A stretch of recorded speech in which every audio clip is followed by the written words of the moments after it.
Alright, so we're going to try the SAT over the internet here a little bit. So what I have up here is SAT Practice Test 9.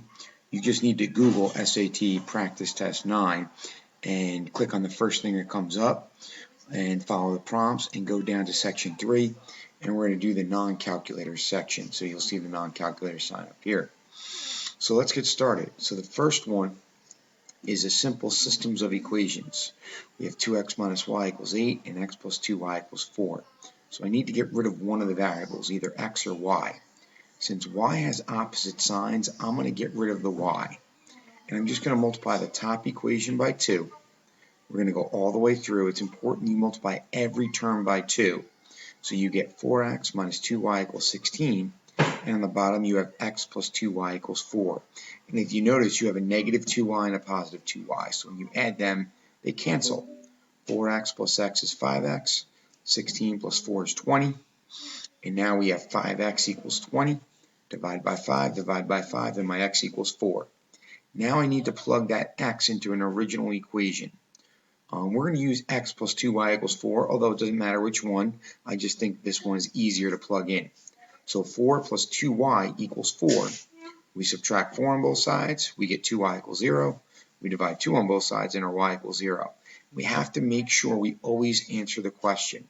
So x plus y is 4 plus 0, so the answer is 4, which is B. The second one with the plus sign in between there, you're not foiling. You're literally just distributing and combining like terms. There's no equal sign, there's nothing to solve for. We just distribute the 2. So we get 2x squared minus 2x. We distribute the 3. So we get 3x squared minus 3x.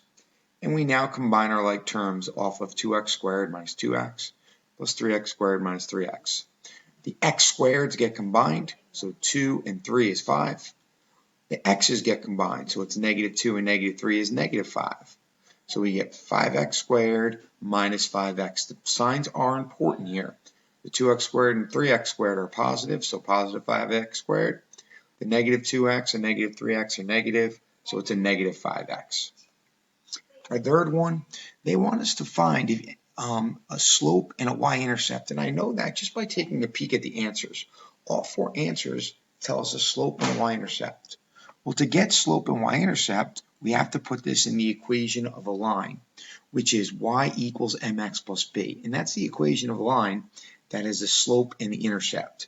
Right here we're in a form of the general form. The general form usually x is first, but regardless, we're literally just solving for y. And in most questions on the SAT that involve the equation of a line, you're going to solve for y and get your slope and y-intercept. So to solve for y, I add 3x to both sides. So we get 2y equals 3x minus 4. And then I divide everything by 2. So I'm left with y here. I'm left with 3 halves here, and I'm left with negative 2 here. So my slope is a positive 3 halves, and my y-intercept is a negative 2. And now I have a positive slope and a negative y-intercept. It really doesn't even matter what the numbers are. We're really just looking at the signs.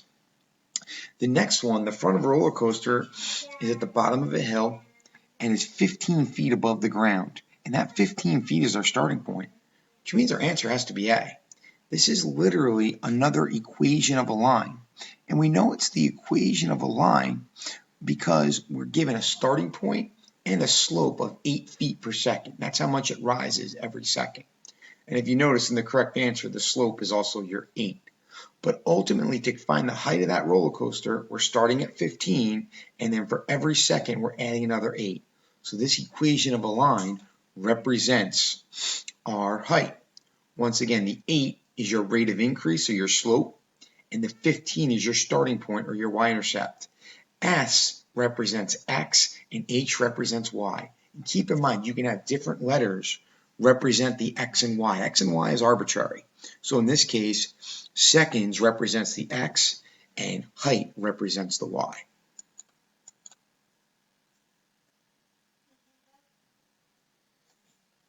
All right, now page in number. Sorry about that. Now for number 5, it's another equation of a line. Once again, the C represents your y and the H represents your x. you're given a y-intercept or a starting point of 125 and a slope of 75. And the reason the starting point is 125 is that's how much each job initially takes. You pay 125 up front for the guy to come out. And then it's $75 an hour for every additional hour. That's your slope, which is a rate of change. So 125 is our starting point, and our rate of change is $75 an hour. Well, in this job, the electrician worked 2 hours longer on Mrs. Sanchez's than Mr. Rowland's. So 2 additional hours is just another $150. The y-intercept really doesn't matter here because both people had to pay it. But Ms. Sanchez had to pay the extra $150 because she did another 2 hours, and 75 times 2 is 150. So our answer there is C. In number 6, we need to understand that an entire circle is 360 degrees and that the central angle of a circle equals the arc it creates. The central angle is x. Therefore, arc ADC, which is ADC, is 100 degrees, which means arc CBA or ABC, either way, doesn't matter, has to be 260. So both of these arcs, CBA and CDA, have to equal 360. We know that CDA is 100 because it equals the central angle. Therefore, this arc here of CBA has to be 260 because 100 and 260 have to equal 360. So in addition, we're told that arc CDA has an actual length of 5 pi. Its degree measure is 100, but its length is 5 pi. So we put 5 pi over 100. And that sets up a proportion. What's the length of CBA? Well, we don't know that, but we know the arc is 260. So now 5 pi over 100 has to be proportional to x over 260 because we have to have an equal distribution throughout the entire circle. Now it's just cross multiplication. But before I cross multiply, I reduce the fraction to make it a little easier. 5 over 100 is really just 1 over 20.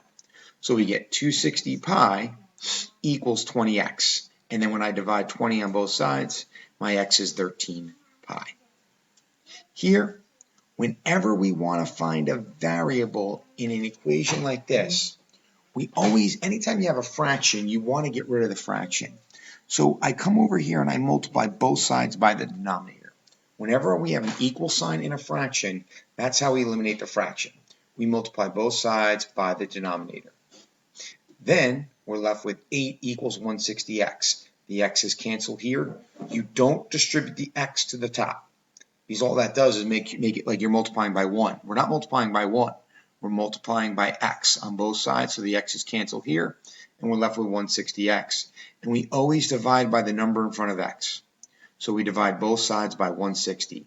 And 8 over 160 reduces to 1/20th, which is 0.05. All right, let's move on to number 8. Now, number 8 is a little bit trickier. And number 8 is actually very similar to number 10. In number 8, first we want to establish what am I looking for? I'm looking for this value of A, which is right here. But the trick is this, and what we need to recognize is if an equation has no value for x, that means you have a no solution. So in this question, it says in the equation above, A is a constant. If no value of x satisfies the equation, what is the value of A? So really what we're looking for is a no solution. If this was a systems of equations, it'd be parallel lines because there'd be no point of intersection. But since this is not a system, there's only one variable in it, we're really just trying to figure out where x would be just kind of disappear. It gets eliminated. So x would have no value. So if you look on the right side here, what can I do? I can distribute the 3 and I can distribute the 5. When I distribute the 3 and the 5, I get 3x plus 15 plus 5x minus 5. And now I combine my like terms. 8x plus 10, and that equals 2ax minus 15. So essentially to get no solution, I need to have 8x over here. So if I subtracted both sides by 8x, I'd be left with negative 15 equals 10, which is not a true statement, which means we have no solution. So essentially, I need to get what's ever in front of this x here to be equal to a. Well, if 2a equals 8, if 2a equals 8, that means I need to set 2a equal to 8 to get the x's to go away. If 2a equals 8, then a equals 4. And that's my answer. If I put a 4 here, 2 times 4 is 8. I get 8x minus 15 on this side, and I get 8x equals 10, which represents no solution. In number 9, what we need to realize is when there's systems of equations where there's an answer, the point of intersection is always the answer. This is a pretty simple one in the fact that in this graph, there's only one point where all three lines intersect. So if we need a solution to this system of equations, which has three equations because there's three graphs, it's where they all intersect.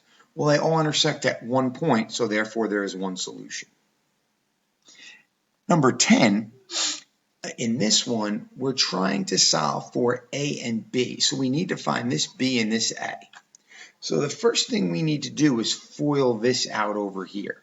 So ax times 5x cubed is 5ax cubed. Ax times negative bx is negative abx squared. And ax times 4 is plus 4ax. 3 times 5x squared is 15x squared.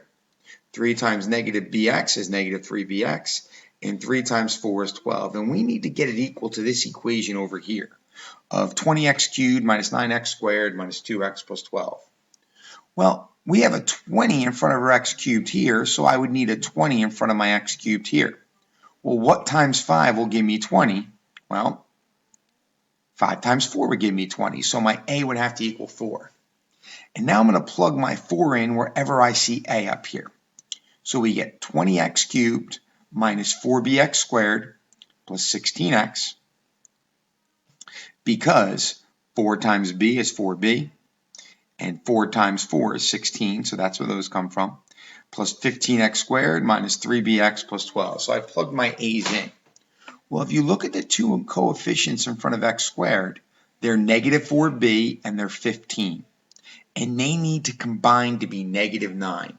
So when I combine my two x squareds in this problem, I should get a negative 9. Well, negative 4b plus 15 has to equal negative 9, because these are the two terms that are going to be combined to get our negative 9. So negative 4b plus 15 equals negative 9.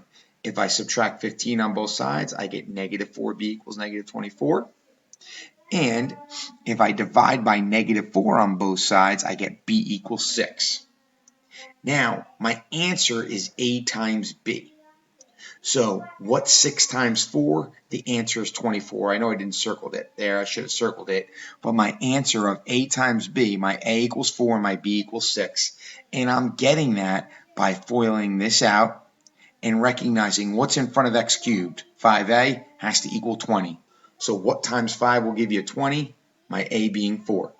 Once I plug my 4's in for a, I get negative 4b x squared, and I get a 15x squared. Well, these two coefficients combined have to be negative 9. So negative 4b plus 15, we subtract 15 on both sides, we get negative 4b equals negative 24, and my b therefore equals 6. So a is 4 and b is 6, so 4 times 6 equals 24. So our answer is C.